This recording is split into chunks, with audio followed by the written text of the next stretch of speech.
proteção, porque você conta exatamente com as pessoas que vão ligar para você. Olha, está pegando fogo aqui, olha, está saindo fumaça lá. Aí você vai lá fazer um serviço de manutenção corretiva, mas enquanto você faz o serviço, os consumidores estão sendo alimentados pelos demais ramais que compõem a rede. Então você tem alta continuidade operacional. Entendeu? Na sua fala, você fala que o sistema é mais barato e a Light acusa que ele é mais caro. Não, o sistema subterrâneo é mais caro em relação à construção aérea. É isso que ele quis dizer. Para você fazer um sistema subterrâneo, você tem que fazer escavação, você tem que fazer obra civil, tem que lançar dutos. Os cabos são mais grossos, são mais espessos do que a rede aérea, então a rede subterrânea é mais cara. Hoje não está em torno de 10 vezes, está em torno de umas 4, 5 vezes, porque muita coisa mudou desse tempo, mas a rede, a concepção dela veio de 1907. E a Light, ao que parece, utilizou a rede reticulada aqui a partir da década de 60. Então, todas aquelas explosões que ocorreram podem ter ocorrido em sistemas radiais. Então, a causa da explosão também pode não ser o sistema radial ou reticulado. A gente tem que, trabalhar. Como é que o médico detecta o que você tem? Ele pergunta: o que você está sentindo? O que você comeu? O que você fez? Aí ele vai traçando um histórico. Opa! Então, peraí, você comeu isso? Então, isso aí pode ter dado uma reação. Mesma coisa, nós estamos analisando o histórico. E estamos debatendo o que as pessoas estão falando. Um ano depois, o mesmo presidente da Light voltou ao Bom Dia Rio agora para explicar a ocorrência que houve em junho de 2011, que foi... Você está com medo de passar perto de bueiro? Quem é que não está, né? Nos últimos 10 dias, 4 bueiros explodiram aqui no Rio de Janeiro. A gente está revendo aí as imagens do último incidente, que foi ali na rua Senador Vergueiro, no Ouçam o som. Imagens feitas por um cinegrafista amador. Por conta disso, a gente hoje conversa aqui no estúdio da RJ com o presidente da Light, Gerson Kelman. Muito obrigada pela presença aqui.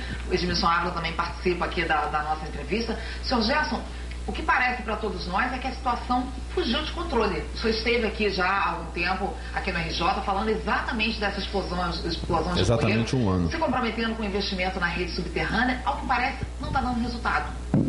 Bem, deixa eu começar com esse episódio aí da cena do Vergueiro e explicar que aí, na realidade, não houve provavelmente explosão. Tem uma cena muito impressionante e lamentável, um fogaréu enorme. Perigosa, né? O que aconteceu aí é que era uma caixa de junção e que está imerso no asfalto. Teve um curto, esquentou. O procedimento da empresa deveria ter sido de isolar eletricamente o local antes de abrir a tampa. Não foi erro do eletricista, foi um erro nosso de procedimentos que nós já consertamos no sentido de orientar os eletricistas para não abrirem a tampa antes de isolar eletricamente. Como não foi feito assim, na hora que abriu a tampa não houve explosão, estava cercado, não tinha nenhum transeunte perto, e aí a entrada de ar provocou chama. É uma cena forte, claro. Perdão, isso não mostra que o problema é até pior, porque antes a gente estava com medo dos transformadores. Agora, até em outras caixas menores, nós estamos tendo fogo. Nós temos um problema mais grave do que foi anunciado no passado. Olha, o sistema subterrâneo da Light é muito antigo, tem 60 anos, e passa por um processo de estresse, de envelhecimento semelhante ao que acontece em outras cidades do mundo. Não é conforto para nós, em outras cidades acontece algo parecido. O que nós estamos fazendo agora não é propriamente manutenção, nós estamos fazendo uma reforma do sistema subterrâneo. Nós começamos essa reforma pelas estruturas onde tem transformadores, que é algo que, se não for bem cuidado, se não for reformado, oferece real risco à população, como foram os outros incidentes com o casal de americanos e lá na Bolívia. Foi gravíssimo.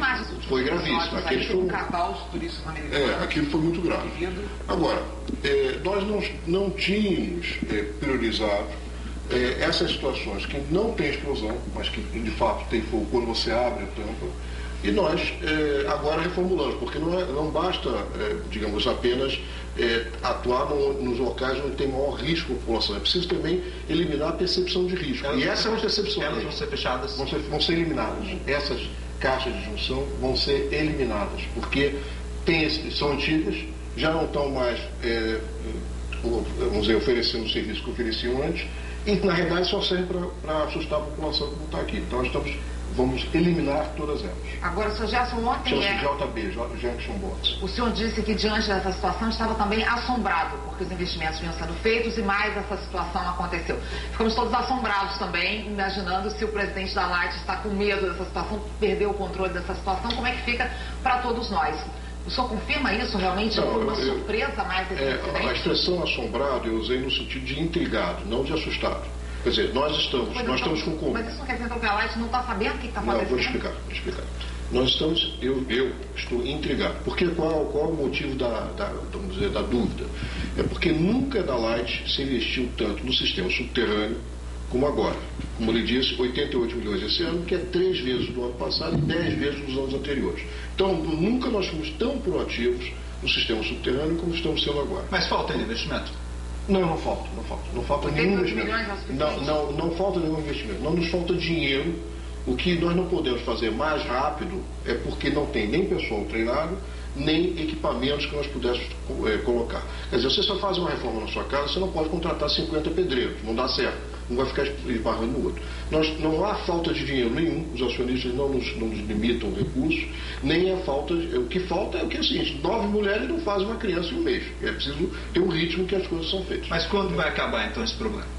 Olha aqui, o que nós estamos fazendo é a reforma. Vamos botar uma data aqui, Quando é que a gente vai andar sem preocupação? Nós estamos fazendo uma reforma da rede subterrânea. Essa reforma tem prazo, até uma ocasião anterior eu estive aqui, ela está em execução. Esse programa de recuperação está em execução, não terminou. Esse programa de recuperação emergencial termina no final desse ano. Essa é a data em que nós entramos numa situação mais de manutenção e não de reforma. É como se estivesse numa casa fazendo reforma. É isso que está acontecendo agora. Acontece uma série de coisas. A dúvida que nós estamos tendo é parecida quando você mexe num carro que está velho e está andando, quando você começa a consertar algumas coisas, começa a dar erro, trabalho, problemas em outras peças. Essa é uma possível explicação do que está acontecendo. Agora, a palavra assombrado que eu usei foi no sentido de intrigado, não no sentido de falta de controle. Nós, da LAT, estamos com absoluto controle da situação. Só que não dá para resolver. Eu estaria mentindo para a população se dissesse que dá para resolver os problemas no estalar de Deus. Não dá. É preciso tempo para resolver e nós estamos empenhadíssimos em resolver a situação. E nós estaremos aqui, então, cobrando também os investimentos da Light, porque, por enquanto, então, continuaremos todos assustados ainda, temendo que venha... Nós estamos trabalhando duramente para mudar essa situação. Ok, muito obrigada, viu, Gerson Kelman, presidente da Light, pela entrevista aqui pra gente. Obrigada, Edmilson. Bom, então vocês viram aí que nunca foi feito tanto investimento, mas não foi dito que após os investimentos os problemas acabariam, né? E o repórter chegou a perguntar, mas então o problema é maior do que a gente estava pensando, porque a gente pensava que eram os transformadores e agora não é mais, agora tem também as caixas. Então, eles estão trabalhando, né? Estão trabalhando, eu espero, desde 1911, né? Porque essa entrevista foi em 2011, né? Foi 100 anos. Foi 100 anos depois da primeira explosão, então por isso que a gente colocou o título da palestra um século, né? Porque já tem um século só esse problema, mas, ao que parece, né? A coisa continua. Sim, ia falar algo? Bom, a opinião que eu tenho aqui, depois de ouvir vários incidentes, é que você não pode dizer que tem uma causa só. Você, pelo que eu entendi ali de Copacabana, e achei até estranho isso, você ter duto de gás passando em caixa de eletricidade, o que eu acho mas isso aí não existe. Temerário, né? Mas isso deve ser infiltração subterrânea, alguma coisa. Isso daí não existe. Não existe tubulação de gás da SEG passando em caixa da Light. Isso não existe. Não. Ela não explodiu, a explosão não ocorre no bueiro. O bueiro é apenas o ponto de alívio. Exatamente. A explosão não é ali. E quando a gente vê aqui as explosões, nos jornais se acompanham lá, vai ser feita a perícia, fica todo mundo em volta do bueiro. Estão ali batendo foto do bueiro. Ninguém pede o plano de distribuição da rede, ninguém pede qual foram as últimas intervenções naquelas caixas, ninguém pede que circuitos foram envolvidos. Então, existe uma deficiência grave na própria análise das ocorrências. Então, e esse evento aqui também já mostra o que a gente vai mostrar logo a seguir, já dá uma introdução por que estão acontecendo esses eventos. Esse evento foi nos Estados Unidos, né, em 2012, abril de 2012. A Light foi multada pela ANEEL por causa da explosão de bueiro pelo auto de infração 102/2012. Foi a primeira explosão, foi a primeira multa devido à explosão de bueiro feita pela ANEEL. Então, aqui as razões do auto, né, de infração, que a Light recorreu e depois a ANEEL acabou aplicando a multa, uma multa de R$ 7.438.000, porém nós não tivemos informação na mídia se essa multa foi efetivamente paga, porque havia uma proposta da Light trocar esse valor por antecipação de investimentos, mas, por outro lado, a direção da ANEEL disse que essa já era a última instância, não seria possível fazer essa compensação, então nós ficamos sem saber até hoje se essa multa foi paga ou não. Então, dentre as causas da multa, disponibilizar informações conflitantes em diferentes documentos, né, relativas à quantidade de transformadores instalados e total de câmeras transformadoras. Em 2.439 inspeções nas caixas de inspeção efetuadas em 19/7 e 16/8/2011, 415 apresentaram registro de gás explosivo, sendo 330 CIs na faixa de 0 a 30%, 26 na faixa de 30 a 49%, tal. Então, aqui está colocando que as caixas não podem apresentar uma mistura explosiva, né, dentro desses valores aqui. A relação continua, foram constatadas várias caixas de inspeção com impedimento de acesso, ou seja, estavam emperradas ou, né, não permitia acesso. 58 ocorrências na rede subterrânea entre 7 de 2010 e 8 de 2011. Constatado que 28% causaram efeitos com elevado grau de risco no aspecto de segurança, 14% com fumaça, 7% deslocamento de tampa, 7% de explosão, demais 72% efeito como defeito nos cabos, acidente de maquinário, etc. Plano de manutenção para a caixa de inspeção não foi cumprido até 31/8/2011. Câmeras transformadoras com diversos problemas de manutenção, tal. E a empresa não efetuou esgotamento e higienização de todas as CIs com vedação das possíveis infiltrações de água e esgoto, tanto as identificadas pela fiscalização como as demais que estiverem na mesma situação.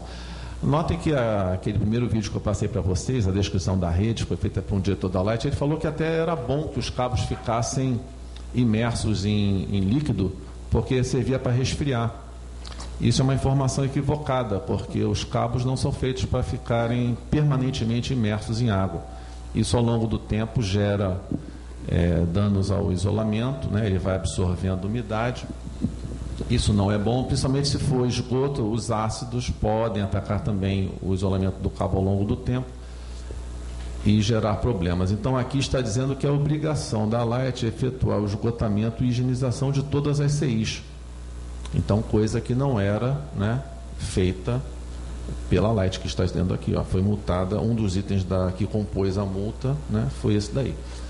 A empresa, aquele evento que a gente falou, não efetuou esgotamento e higienização. Em resposta à solicitação dos diagramas unifilares das instalações subterrâneas, informou que não utiliza esses diagramas para instalação de CI e disponibilizou em 2 CDs os diagramas unifilares de 98 CTs e um diagrama impresso das 100 CTs relacionadas pela fiscalização. Então, a Light não tem os diagramas das CIs. Então, resumo os dados da autoinfração 102/2012 da ANEEL. Muito bem.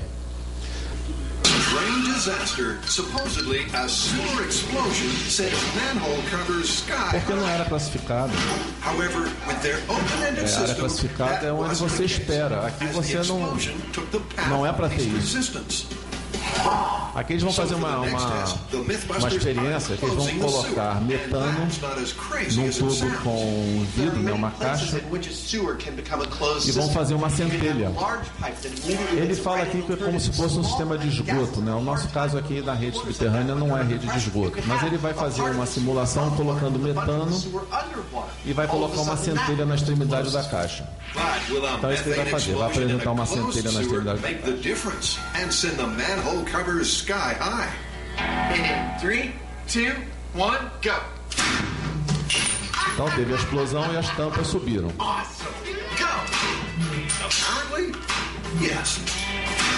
Então tem algumas coisas interessantes aqui. Ele vai mostrar em câmera lenta. Ó, aí começa a explosão. E aí a tampa levantando. Nota que a explosão está lá no início, mas a tampa 3 aqui já levantou. O fogo, quando chega na tampa, olha lá, o fogo está lá, a tampa já está levantando aqui agora. Só agora que vai chegar a chama no tubo 3, ó. Mas a tampa já está lá em cima. E o fogo está lá embaixo. Então isso daí mostra que a tampa sobe, não é porque teve uma explosão embaixo dela, olha lá, a explosão foi lá naquele canto. Sai o fogo aqui e ainda vai sair o fogo aqui em cima, a tampa já está lá em cima. Então é aquilo que aconteceu em Yorba Linda, que a gente escutava o som, a explosão estava vindo pela tubulação, a explosão não foi ali no bueiro, não é o bueiro que explode, o que explode é a rede. A rede tem uma explosão e ela se propaga na tubulação e procura um ponto de alívio. O ponto de alívio é a tampa do bueiro. Então esse é o ponto-chave que explica o Yorba Linda e foi colocado aqui no laboratório. A explosão não é no bueiro. Ah, o bueiro explodiu, a explosão foi aqui. Não, a explosão pode ter sido a várias dezenas de metros, antes ou depois. O ponto de alívio que ela encontrou foi ali. Bom... inspeção visual, né? Muitos desses planos aí, a Light aumentou de 9.000 inspeções por ano para 16.000 inspeções por ano em câmaras transformadoras, né? CTs. Tem aqui um trabalho que foi apresentado num seminário americano, exatamente sobre rede subterrânea, e mostrou o seguinte, mostrou que o resultado de inspeções visuais, né? Eles analisaram 55.000 inspeções visuais, né? Dados de 55.000 inspeções, e encontraram muito pouca redução em eventos como bueiro que solta fumaça, tensão de contato e eventos sobre qualidade de energia. Então ele falou o seguinte, ó, sem redução em fogo ou explosão em bueiro, aqui, ó, no reduction in manhole fires or explosion. Então ele falou o seguinte, ó, inspeção visual não promove redução de evento de bueiro, né? É isso que vai impedir a explosão do bueiro. E quando nós falamos ali que os cabos não têm proteção, que os cabos derretem quando está em curto-circuito, que o cabo é fusível, quais são os gases que são liberados quando um cabo elétrico desse queima? Então aqui tem um resultado de um trabalho que foi apresentado por uma universidade americana. No ambiente anaeróbico, né, foi encontrado que a maior parcela de gás liberado para aquele tipo de cabo, né, que foi ensaiado, foi hidrogênio. Não foi o metano, né? O gás natural nosso, o gás encanado, né, é cerca de 98% de metano. Mas só que quando o pessoal fez uma análise de alguns cabos utilizados em redes americanas, que esse aqui é um estudo americano, tá? A maior parcela ficou com o hidrogênio. Então tem que tomar muito cuidado, porque quando o pessoal faz medição de gás, usa explosímetro que é calibrado para metano. Então você não pode usar o explosímetro sem saber que gás está ali que você vai medir. Você tem que primeiro saber qual é o gás, para depois você usar o instrumento com a correção na leitura, né? Porque ele é calibrado de fábrica com metano. Então, quando ele indica ali 20%, é do LL do metano. Mas se você está medindo etileno, está medindo hidrogênio, o que ele indica no visor não é a concentração correta daquele gás, não é o LL daquele gás que está ali. Então, isso pode incorrer em diversos erros de leitura, tanto para mais quanto para menos. Então, deixar o cabo derreter por força de curto-circuito gera gás inflamável. Gera gás inflamável e compromete o isolamento do cabo. Se compromete o isolamento do cabo, o que acontece logo em seguida? Curto-circuito entre os cabos que estão no duto. O duto pode estar com água, pode estar com lama, pode estar com umidade. Curto-circuito, mas o gás da resultante do derretimento do isolamento já foi liberado, está lá preso no duto, o que tem? Explosão. Bom, então, conclusão. A explosão não ocorre, né, se apenas houver gás na câmara. Tem gás. Então explodiu. Não basta ter gás. Primeiro tem que ter a concentração desse gás acima do LE. Esse é o ponto fundamental para a atmosfera ser explosiva. E segundo, tem que ter uma fonte de ignição naquele mesmo momento. Aí o pessoal vem com aquela ideia, não, porque vazou o gás do gás encanado, entrou na caixa da Light. Pô, mas na caixa da Light não tem nada que centelhe. Tem que ter muita coincidência do gás entrar naquele momento, atingir a concentração, e naquele mesmo momento ter uma centelha que também não está prevista no sistema da Light. O sistema da Light é igual ao sistema da nossa casa, são cabos, transformadores, tudo fechado, tudo lá apertado, então não tem centelha, não tem nada centelhando lá dentro. Então é muito mais provável, né, que o próprio cabo que derreteu faça a centelha e tenha a explosão. A explosão não ocorre no bueiro, ela ocorre em algum ponto da rede e, por efeito pistão, as tampas são lançadas para o alto. É o que a gente viu na experiência aqui do Mythbusters aqui. As diversas ocorrências onde não foi identificado o gás encanado apontam que os gases devem ter sido gerados pela queima do isolamento dos cabos elétricos em sobrecarga. A fonte de ignição, então, é o curto-circuito subsequente. Então, assim como o evento deixa derreter o cabo em curto-circuito, ele não provê nenhuma proteção contra a sobrecarga. Então, você tendo várias sobrecargas ao longo do ano ou ao longo dos anos, você vai só deteriorando aquele isolamento daquele cabo. Um belo dia, ele pode entrar em curto, isso pode gerar ou fumaça, ou fogo, ou explosão. Depende do quê? Depende das condições que estão ali naquele ambiente, que são variáveis. Então, a gente não pode afirmar, o cabo está em sobrecarga, então vai ter explosão. Não, isso não pode ser afirmado.